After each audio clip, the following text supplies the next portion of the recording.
한화시스템 영인종합연구소에서 출고식을 가진 A사. 해외로부터 기술 이전 없이 국내 개발은 불가능할 것이라는 우려에도 개발 착수 4년 만에 개발에 성공한 A사.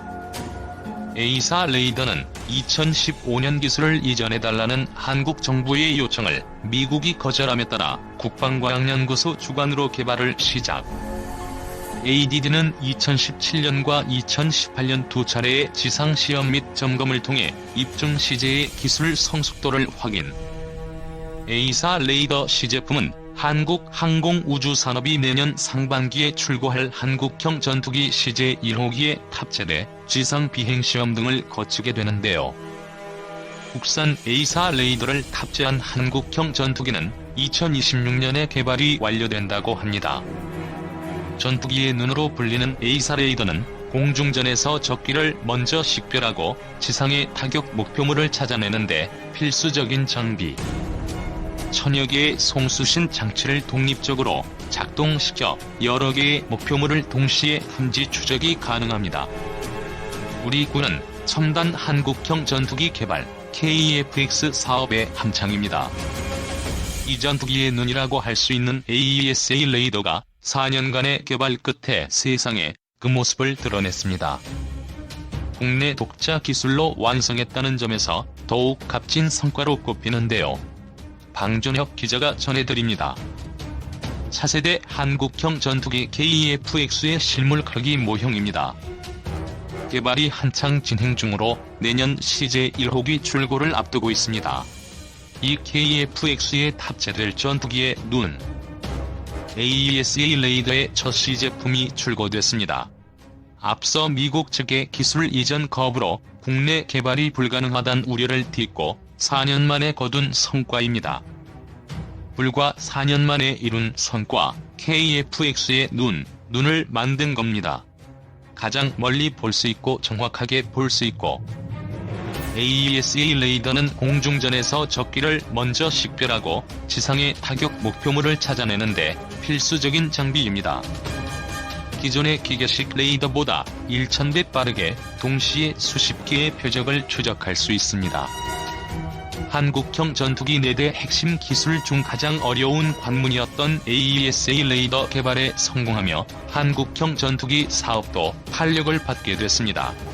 다만 아직 숙제는 남아 있습니다.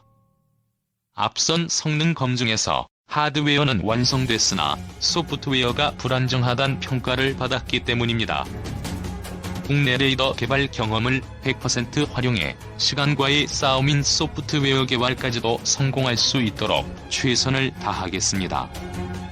AESA 레이더는 KF-X 시제기에 탑재돼 지상과 비행 시험 등을 거쳐 오는 2026년 개발이 최종 완료될 예정입니다.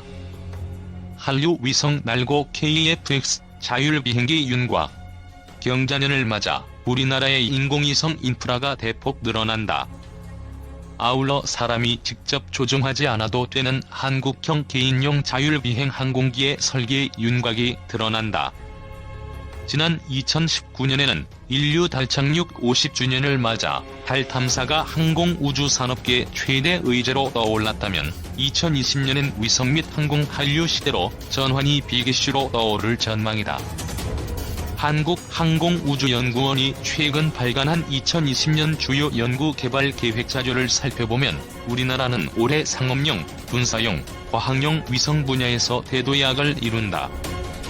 우선 오는 2월 정지 궤도복합 위성인 천리안이비가 발사될 예정이다. 성공시 기존 천리안-A와 더불어 2대의 정지 궤도복합 위성을 보유하게 된다.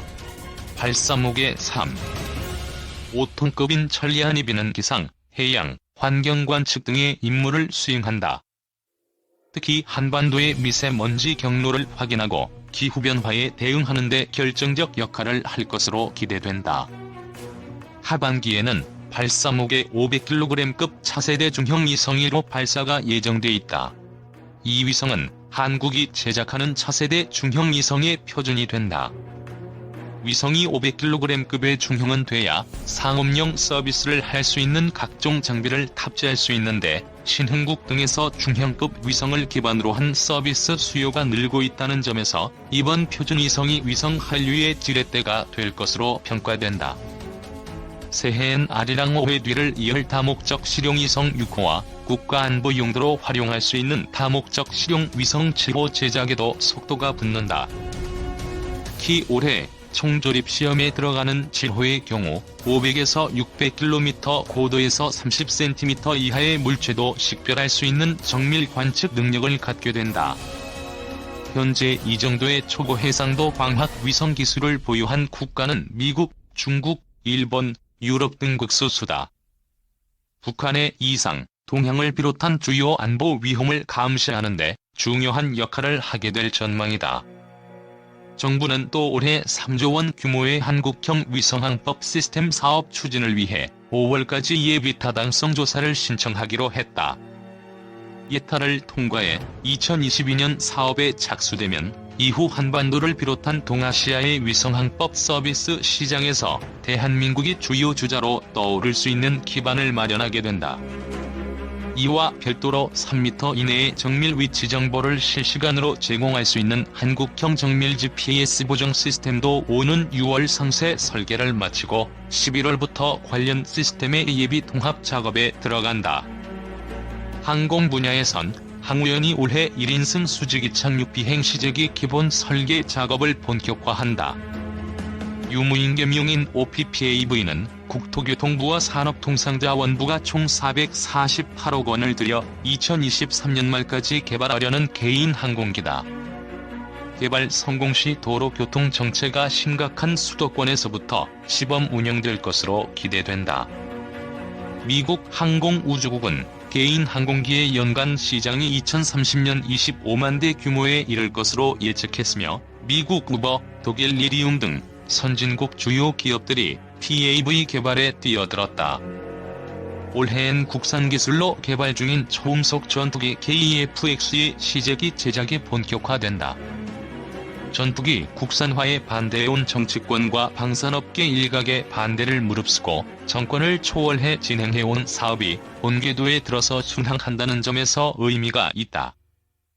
향후 스텔스기 수준의 5세대기로 진화할 잠재력도 갖고 있어 국방산업 및 공군 전력을 한 차원 승격시켜줄 기체가 될 전망이다. 우주 탐사 분야에서 올해 국내에선 큰 이벤트는 없다. 국산 기술로 개발되는 우주 로켓인 한국형 발사체의 일단 인증 모델 조립 완료가 이슈로 꼽힌다. 반면 해외에선 미국 나사와 유럽우주청이 각각 화성에서 생명을 찾기 위한 로봇을 싣고 탐사선 발사한다. 중국도 화성 궤도선 등의 탐사 미션을 올해 진행하며 이와 별도로 달 탐사를 위한 창어5호를 발사한다. 창어5호 프로젝트 성공 시 중국은 달 탐사 및 샘플 채취 후 해당 탐사선을 지구로 귀환시키는 사상 세 번째 국가가 된다. 이니 못낸 KF-X 분담금 1,300억 yen 입금. 한국형 전투기 사업에 참여한 인도네시아가 경제 사정 등을 이유로 그동안 내지 않았던 분담금 1,300억 원 정도를 연내 납부키로 했다. 2017년에 내지 못했던 미납금을 1년가량 지난 올해 말이 돼서야 뒤늦게 납부하는 셈이다. 사업 재검토로 좌초 직전까지 갔던 인니와의 공동 개발이 다시 살아나는 분위기다.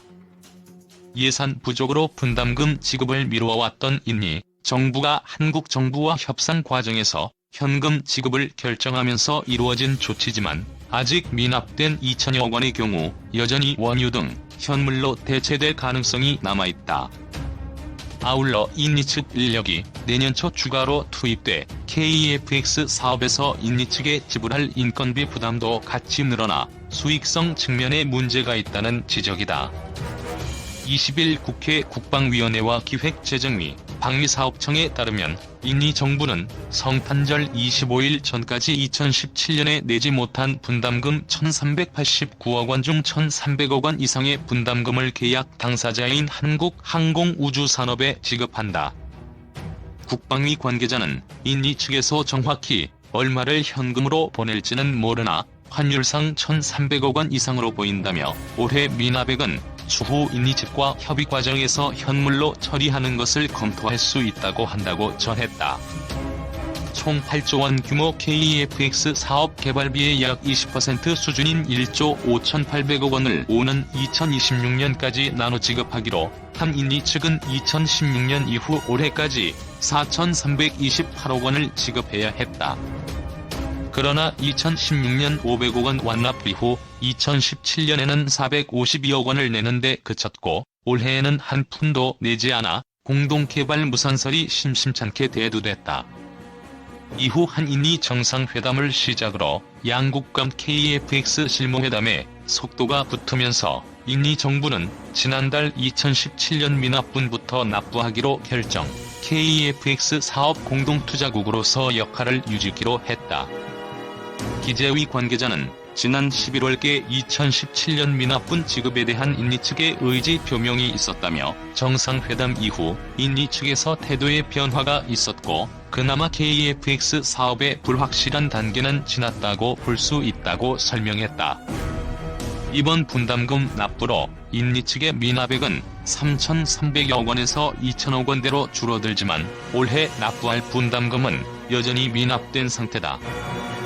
게다가 검토 단계에 있는 분담금 현물 납부 처리 카드도 남아있다. 일각에선 사업 추진 속도가 예정대로 진행될 경우 2018년 미납액을 2019년과 2020년에 분할해 납부할 수도 있다고 보고 있다.